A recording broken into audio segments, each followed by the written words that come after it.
L'histoire des nombres complexes a eu une première apparition au XVIe siècle, dans l'œuvre de mathématicien Cardano, notamment pour résoudre une équation de troisième degré avec un discriminant négatif. Ils ont d'abord été appelés les nombres impossibles avant de leur donner le nom d'imaginaire. Au début du lycée, on a travaillé avec les entiers naturels tels que 0, 1, 5, 23, etc. Puis les ensembles des entiers relatifs, qui regroupent tous les entiers positifs, négatifs et 0 inclus. Au fur et à mesure qu'on avance durant la scolarité, on élargit l'univers des nombres. Après l'ensemble Z, on passe à l'ensemble des rationnels. Par exemple, moins 1 demi, 3 demi, 0,2, moins 0,375, etc. Puis, on se limite à l'ensemble des réels, qui sont tous les nombres, qu'ils soient rationnels ou irrationnels. Par exemple, racine de 2, la lettre E, pi, etc. À la fin du lycée, on découvre l'ensemble nommé complexe. L'ensemble complexe est aussi nombreux que l'ensemble des réels. On va venir placer devant chaque réel la lettre I, où on va découvrir sa signification un peu plus tard. On peut voir que chaque ensemble est inclus l'un dans l'autre. Par exemple, l'ensemble des réels est inclus dans l'ensemble des complexes. L'équation 7 plus x égale 4 a comme unique solution moins 3, et moins 3 n'appartient pas aux entiers naturels mais appartient aux entiers relatifs. L'équation 3x égale 2 a comme solution 2 tiers, et 2 tiers n'appartient pas aux entiers relatifs mais appartient aux entiers rationnels. X au carré égale 2 a comme solution racine de 2 ou moins racine de 2. Et plus ou moins racine de 2 n'appartient pas aux entiers rationnels, mais appartient à l'ensemble des réels. Puis, x au carré égale à moins 1 a comme solution plus ou moins racine de moins 1. Et plus ou moins racine de moins 1 n'appartient pas à l'ensemble des réels, mais aura deux solutions, i et moins i, dans l'ensemble complexe. La définition de la racine carrée, on l'écrit comme ceci. La racine de a mise en carré sera égale à a lui-même. On peut écrire également sous cette forme, racine a fois racine a égale a. Par exemple, si on prend racine 16 égale 4, on peut écrire que 4 au carré égale 4 fois 4 égale 16. En quelque sorte, l'opération inverse du carré nous amène à la racine. Maintenant, essayons de voir si racine de moins 16 égale à moins 4. Si c'est le cas, en appliquant la définition, on a moins 4 fois moins 4 égale à moins 4. Mais ceci n'est pas juste car moins par moins donne plus. On va changer de méthode. Si on écrivait plutôt que racine de moins 16 égale à racine 16 fois moins 1. L'égalité est correcte. On sait que racine 16 égale 4. Donc on écrit 4 racine de moins 1. Si vous tapez racine de moins 1 sur votre calculette, cela indiquera erreur de calcul, car racine de moins 1 ne satisfait pas la définition. Mais malgré tout, les mathématiciens ont décidé de garder cette notation et lui attribuer la lettre i. De là, on peut déduire que racine de moins 1 égale i. Pour se débarrasser de la racine, on va plutôt écrire que i au carré égale à moins 1. En mathématiques, on aime faire le lien de l'algèbre avec la géométrie. On va prendre l'axe des réels et l'axe des imaginaires, où la seule différence est la lettre i devant chaque nombre. Le seul point commun est le 0. Je n'ai pas mis le i devant le 0 car 0 fois i c'est 0. De là, on peut construire un repère orthonormé.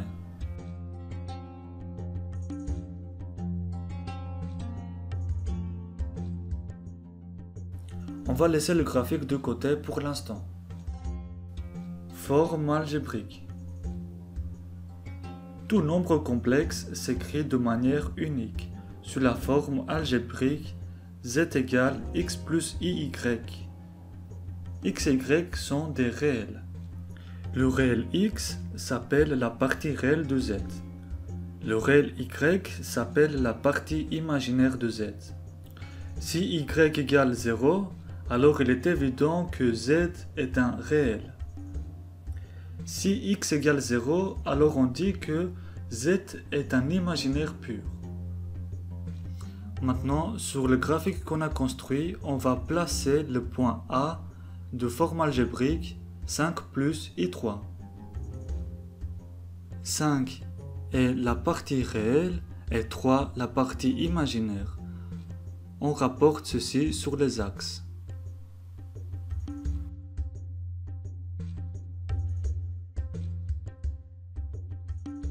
Et voilà, on a trouvé le point A. Puis plaçons le point B sur le graphique.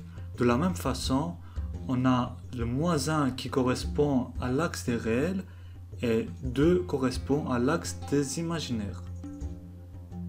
De cette sorte, on trouve le point B. Maintenant, essayons de faire l'addition de ces nombres complexes. ZA plus ZB. ZA égale à 5 plus I3 et ZB égale à moins 1 plus I2. On simplifie et on trouve 4 plus I5. On a comme abscisse 4 et comme ordonnée 5. On va nommer leur point commun la lettre M. On pouvait trouver facilement le point M par l'addition des vecteurs, en translatant le vecteur OB sur l'axe OA.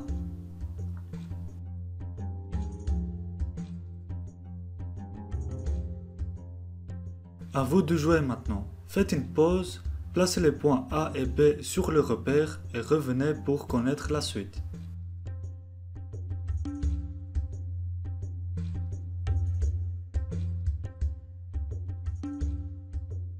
Réponse. Le point A est situé sur le repère 7-2 et le point B est un imaginaire pur et se situe sur l'axe des ordonnées. Conjugué d'un nombre complexe.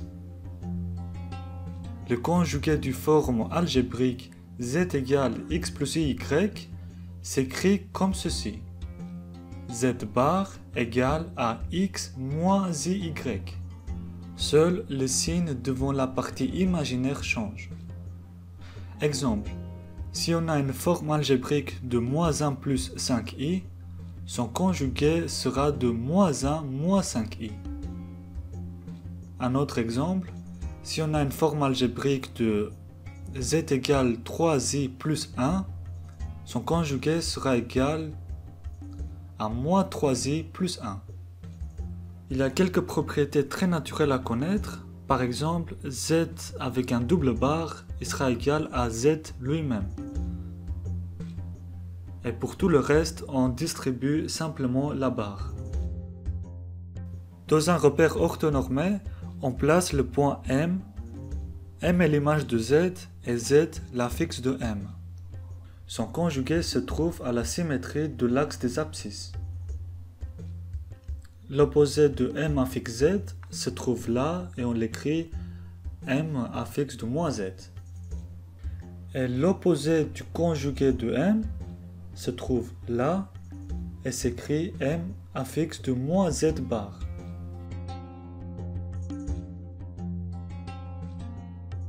Pour ici, on va trouver le conjugué de la forme algébrique z égale 4i facteur 5i moins 6. Pour commencer, on va transformer sous forme algébrique en distribuant 4i. 4i fois 5i est égal à 20i carré. 4i fois moins 6 égale à moins 24i. I au carré égale à moins 1.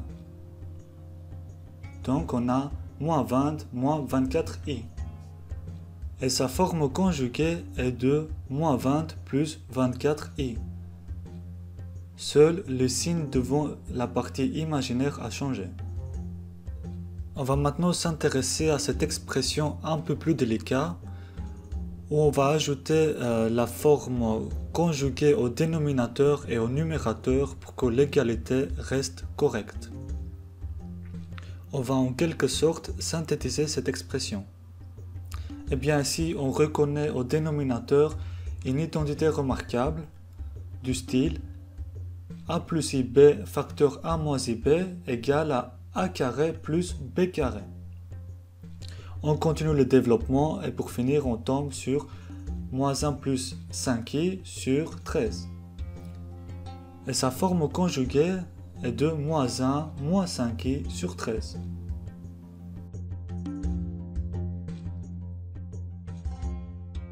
À vous maintenant de déterminer la forme conjuguée de z.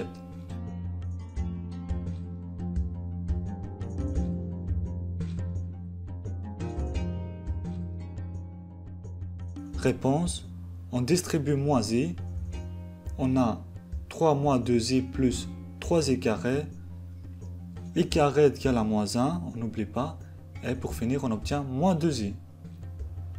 Sa partie réelle est de 0 et sa partie imaginaire de moins 2. La forme algébrique de z est z égale moins 2i. Et le conjugué du nombre complexe z est z bar égale 2i. Module d'un nombre complexe. Le module de la forme algébrique z égale x plus y, où x et y sont des réels, on note z, ρ ou r, le module de z. Eh bien, le module z correspond à la longueur OM.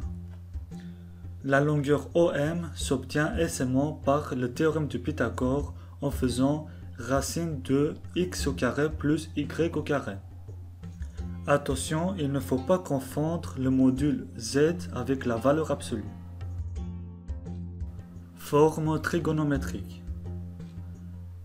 Tout nombre complexe non nul z s'écrit sous forme trigonométrique. Z égale module de z facteur cosinus θ plus i sinus θ, où le module z doit être toujours supérieur que 0. On sait que cette notation est le module de z et θ est l'argument de z. On le note arc z. On va continuer la construction sur notre repère orthonormé. On a le point M et le module z, on a dit que c'est la longueur OM. On va ajouter θ qui est l'argument z. θ est l'angle qui sépare l'axe des abscisses et le segment OM. Cet angle s'obtient avec ces deux petites formules où cosinus θ égale à la partie réelle sur le module z et sinus θ égale à la partie imaginaire sur le module z. On va faire tout de suite un exemple. Ici on a une forme algébrique de racine 3 sur 2 moins 1 demi de i. Le module s'obtient en faisant racine de x carré plus y carré. On remplace par les valeurs, on simplifie et on obtient 1. Le module de z égale à 1. L'argument s'obtient, comme on a vu, on commence par le cosinus θ. Cosinus θ égale à la partie réelle sur le module.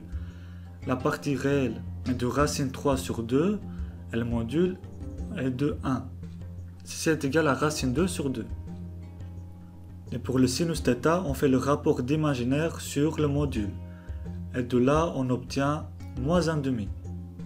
On rapporte ces valeurs sur notre cercle trigonométrique. Racine de 2 sur 2 correspond à l'axe des cosinus. Et moins 1 demi correspond à l'axe des sinus.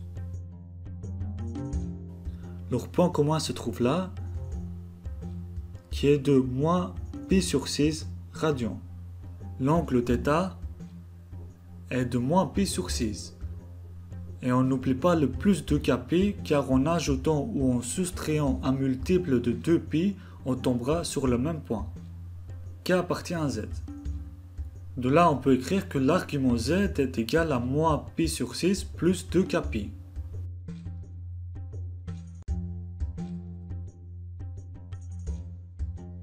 On considère le nombre complexe suivant, z égale à 1 moins i racine 3, et on nous demande de mettre z sous forme trigonométrique. Faites une pause, résolvez l'exercice et revenez pour connaître la réponse.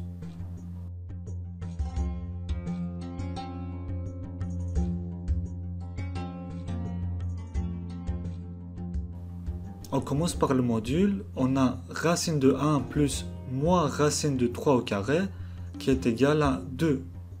Pour l'argument, on commence par le cosinus θ, on fait le rapport du réel sur le module et on trouve 1/2. Pour le sinus θ, on fait le rapport d'imaginaire sur le module et on trouve moins racine 3 sur 2. On rapporte ces valeurs sur notre cercle trigonométrique. Moins 1/2 correspond à l'axe des cosinus. Et moins racine 3 sur 2 correspond à l'axe des ordonnées. De là, on trouve le point moins pi tiers radian. On peut conclure que θ est égal à moins pi tiers plus 2 kpi, où k appartient à z. De lors, la forme trigonométrique de z est z égale à 2 facteurs cosinus moins pi tiers plus i sinus moins pi tiers. Propriété de l'argument d'un nombre complexe. Soit z et z' deux nombres complexes non nuls, il y a quelques propriétés à connaître, comme argument de z, z' égale à argument z plus argument de z', modulo de pi. Il y a l'argument de l'inverse de z qui est égal à moins argument de z, modulo de pi. Il y a aussi l'argument de z sur z' qui est égal à l'argument z moins argument z', modulo de pi. On a également l'argument de z puissance n, où n est un naturel. Ceci est égal à n argument z, modulo de pi. Pour ceux qui connaissent les logarithmes, ces propriétés sont tout à fait analogues. On va faire tout de suite quelques exemples. On a argument facteur de 5 plus 2i, facteur de 3 moins i. On va appliquer la première propriété, où on va séparer le premier z de la deuxième. On a argument de 5 plus 2i plus argument de 3 moins i, modulo de pi. Et un autre exemple de quotient, on a au numérateur 7 moins 3i et au dénominateur 10 plus 5i. On applique la troisième propriété, et ceci est égal à l'argument 7 moins 3i moins argument de 10 plus 5i, modulo de pi. Forme exponentielle. Soit un nombre complexe z non nul d'argument θ, auquel iθ, où le module est supérieur que 0 et θ est un réel. Comme pour la forme trigonométrique, on a en premier lieu le module de z et θ qui est l'argument de z. On le note argument z. Alors de là, il y a deux formules à savoir. C'est la formule de Moivre qui dit que si on a cosinus θ plus i sinus θ en puissance n, eh bien on peut distribuer cette puissance et on aura cosinus nθ plus i sinus nθ. La deuxième formule est la formule d'Euler. Cosinus θ est égal à eiθ plus e moins iθ sur 2. Et sinus θ est égal à eiθ moins e moins iθ sur 2i.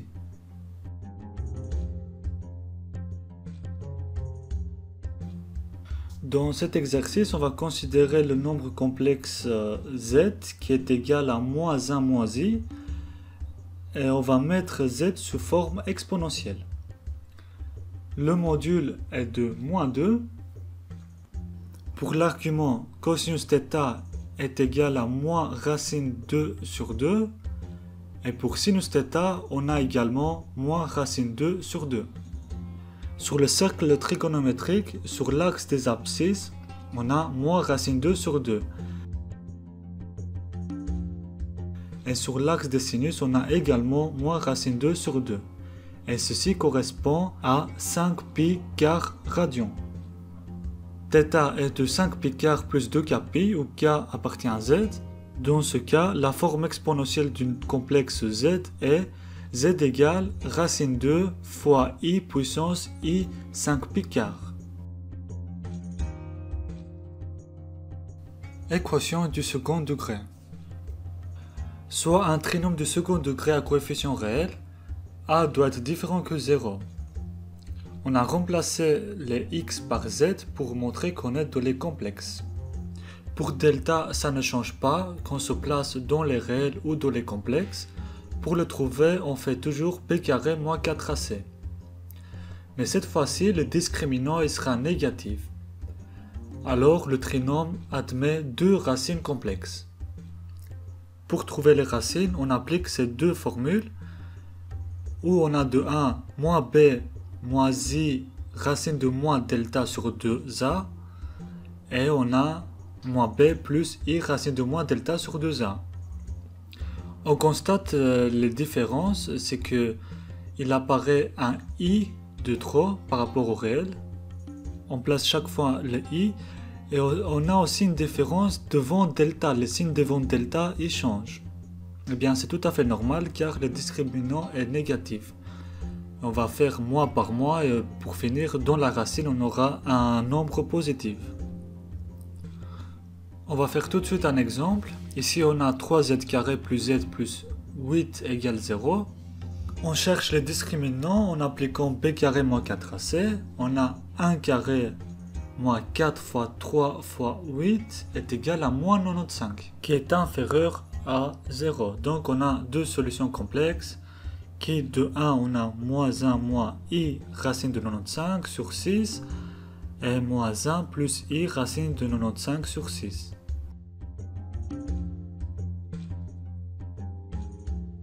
À vous de vous entraîner.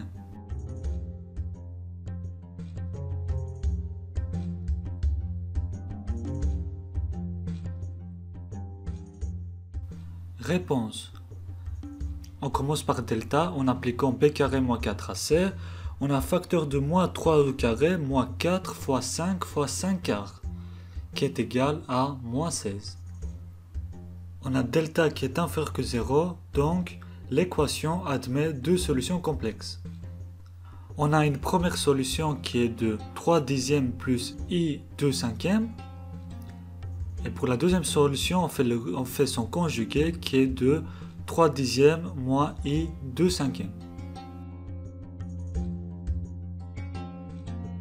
On va faire à présent un peu de géométrie. On se place dans un repère orthonormé OUV. On trace le vecteur AB. Le point A a comme infixe 2 plus 2i et le point B a comme infixe 6 plus 3i. On va essayer de déterminer la longueur AB, ou la distance qui sépare du point A au point B. Pour ce faire, on cherche le module ZB moins ZA. ZB est égal à 6 plus 3i moins ZA, qui est de 2 plus 2i. On met ceci sous racine, on a 4 carré plus 1, qui est de racine de 5. Donc, la longueur AB est de racine 5. On va à présent s'intéresser à l'angle qui sépare l'axe des abscisses et le vecteur AB. Alors, comment calculer cet angle? Il ne faut pas oublier qu'un vecteur n'est pas stable. Un vecteur peut se déplacer tant qu'on garde ses caractéristiques. On peut le déplacer comme ceci, et de ce fait calculer l'angle de U à AB.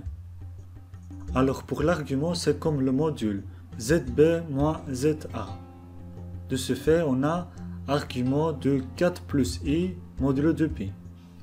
Maintenant, plaçons un autre point dans le repère nommé C et traçons le repère AC. C a comme infixe 7 plus I. Pour trouver son argument, c'est-à-dire trouver l'angle qui sépare le vecteur AC à AB, alors on utilise ceci. Argument de zc moins za sur zb moins za, toujours modulo 2pi. On développe et on simplifie. Pour finir, on a argument de 5 moins i sur 4 plus i, modulo 2pi.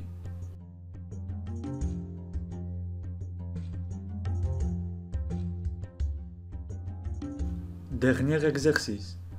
Est-ce que les points A, B, C et D d'affixes respectifs 9 plus 3i, 6 plus 10i, moins 4 plus 14i, moins 11 plus 11i sont cocycliques?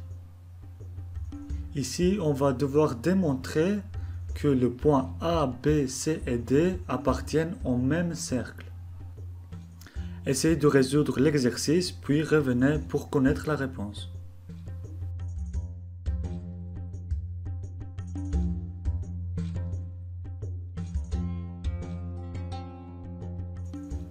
On va nommer oméga un point du plan où z est son affixe, tel que z égale à x plus y.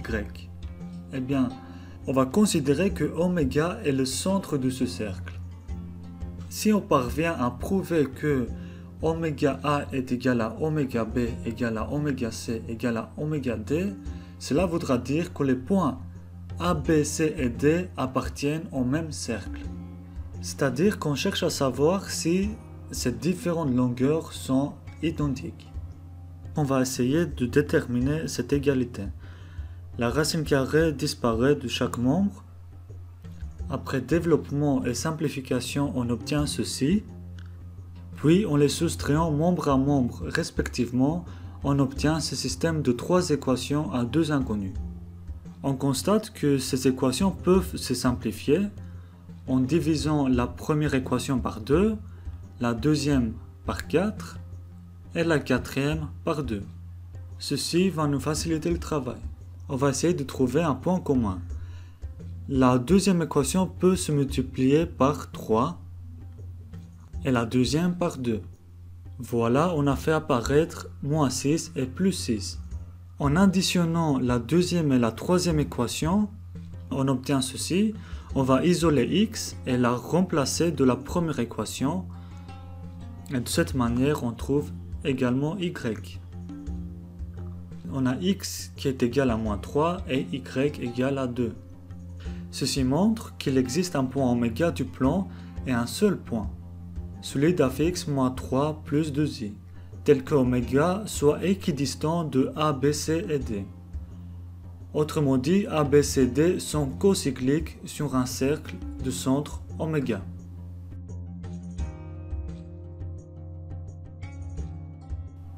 Pour finir, un petit récapitulatif des formules importantes à connaître.